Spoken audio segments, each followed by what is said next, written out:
اگر تو اس کے معنی یہ ہیں کہ دائرہ اسلام سے خارج ہیں تو اس قرارداد کے مطابق سوائے پرویزیوں کے اور محمد صلی اللہ کے دین کے دشمنوں بابیوں سے کوئی بھی مسلمان نہیں تھا.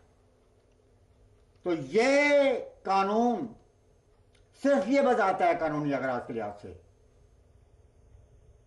کہ اگر احمدیوں کی اکثریت بھی ہو جائے پارلیمنٹ میں تو وہ اس قانون کے روح سے نہ وزیر ہوں گے، وزیر اعظم بن سکتے ہیں، نہ صدر بن سکتے ہیں. لیکن اگر اس کو چھوڑ دیں آپ تو پھر یہ سارے کے سارا قصہ یہی بنتا ہے کہ دین محمد کے دشمن جو کہ نئی شریعت رسول صلی اللہ علیہ وسلم کی شریعت کو منسوخ کر کے نئی شریعت کے مدعی ہیں، نئے دین کے مدعی ہیں،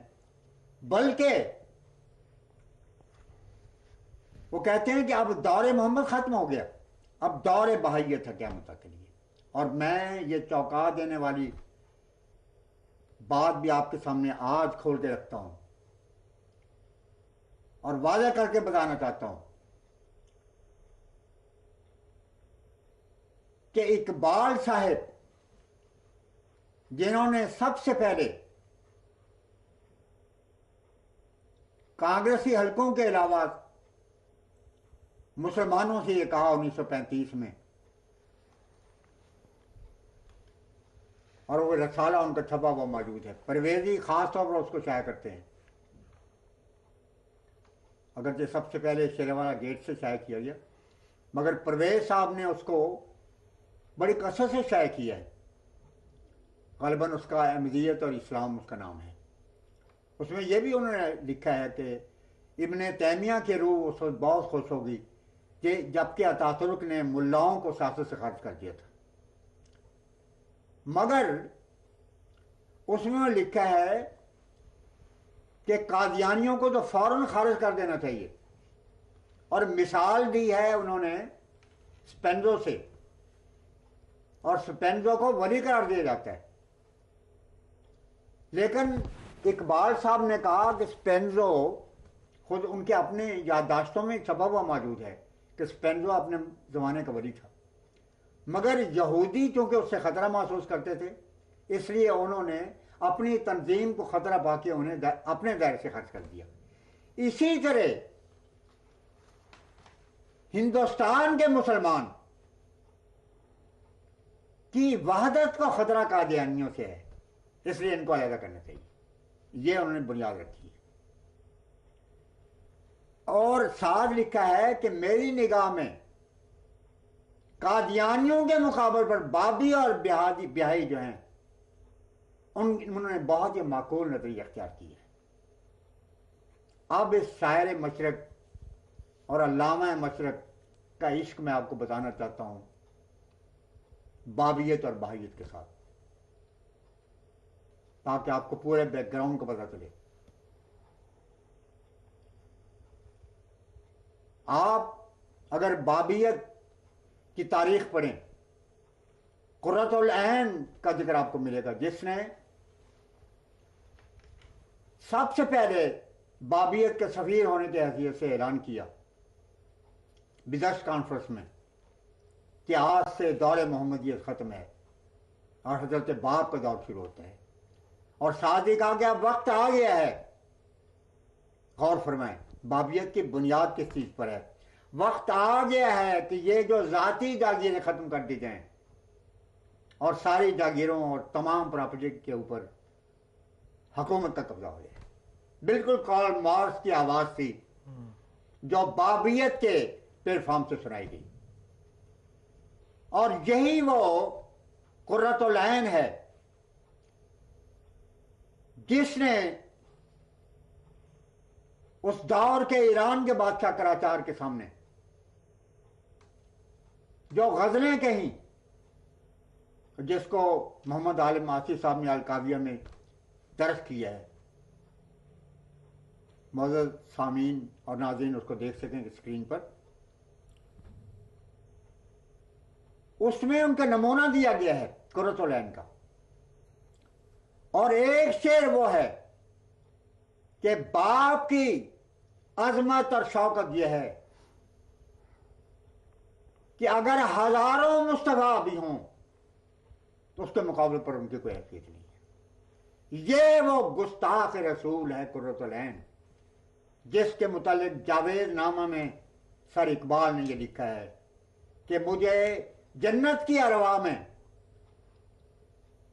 کوئی اور خاتون نظر نہیں آئی، مردوں میں سے مولانا روم نظر آئے، اور جنت کی خواتین میں نہ حضرت فاطمہ کا ذکر کیا انہوں نے، نہ حضرت خدیجہ کا ذکر کیا ہے، نہ حضرت سودا کا ذکر کیا ہے، اور ذکر کس کا کیا ہے؟ قرۃ العین. قرۃ العین کا. یہ عقیدہ ہے اقبال کا. تو اس اقبال کے پرستار ملک جعفر خان کے الفاظ میں یہ فیصلہ کیا گیا ہے، ظلم و ستم کی انتہا ہے کہ فیصلہ کرنے والی وہ حکومت تھی جو اسلام کے علمبردار تھی، کروانے والے وہ مولوی تھے جو تحفظ ختم نبوت کر نعرہ لگا رہے تھے، اور عوام وہ تھے جن کے متعلق مشہور کیا جاتا تھا ہم ان کی خاطر فیصلہ کر رہے ہیں. اور فیصلہ یہ ہوا کہ بابیت کے علمبردار وہ رسول اللہ کو آخری نبی مانتے ہیں اور جو پرویزی خیال کے لوگ مانتے ہیں. یہ اصل قائد ہے. اب میں آپ سے اس سلسلے میں وعدہ کر چکا ہوں چٹاگانگ کے بعد کا وہ آگے آنے والی تھی، آپ نے ڈاکٹر صاحب مجھے اجازت دی ہے کہ میں اس کے ساتھ ہی شامل کر جی وہ آپ کر لیں، لیکن الطاف حسین قریشی کا بھی آپ نے ذکر کرنا ہے. الطاف حسین صاحب قریشی نے بھی قومی ڈائجسٹ میں یہی بات لکھی کہ حیرت کی بات ہے کہ اتنے مراحل سے گزرنے کے بعد تمام قانون پاس ہوتے ہیں، بڑی پابندیاں ہوتی ہیں اس واسطے کہ کروڑوں انسانوں کا مستقبل وابستہ ہوتا ہے کسی قانون کے ساتھ، سب کمیٹیاں بنتی ہیں، پھر ریزولیشن کو ڈکٹیٹ کرایا جاتا ہے، پھر اس کے بعد سب کمیٹیاں جو ہیں ان میں معاملہ جاتا ہے، کبھی کسی ایک لفظ پر بحث ہوتی ہے، کبھی دوسرے پر بحث ہوتی ہے، اور پھر اس کے بعد پھر وہ سینٹ میں جاتا ہے، پھر سیکنڈ وہاں پر جا کر سب کمیٹیوں کے سامنے آتا ہے، پھر ان کی رائے پیش ہوتی ہے، پھر سینٹ میں پیش کی جاتی ہے. لیکن یہاں چند منٹوں کے اندر ہو گیا ہے، یہ انتہائی ظالمانہ بات ہے. تو یہ اس وقت ہی سزائے احتجاج انہوں نے بلند کی ہے. تو میں اب وہ چٹاگانگ کے متعلق جو عرض کرنے والا وہ بات یہ تھی کہ حضرت خلیفۃ المسیح الثالث نے اپنے عہد مبارک کے آخری ایام میں، غالباً یہ 1980 کی بات ہے، ایک ڈیپوٹیشن بنگلہ دیش کے لیے بھجوایا، اور وہ ہمارے پیارے اور مشہور عالم احمدی ایڈوکیٹ جناب مجیب الرحمان صاحب ایڈوکیٹ کی سرکردگی میں تھا. وہ ہمارے پارٹی لیڈر تھے،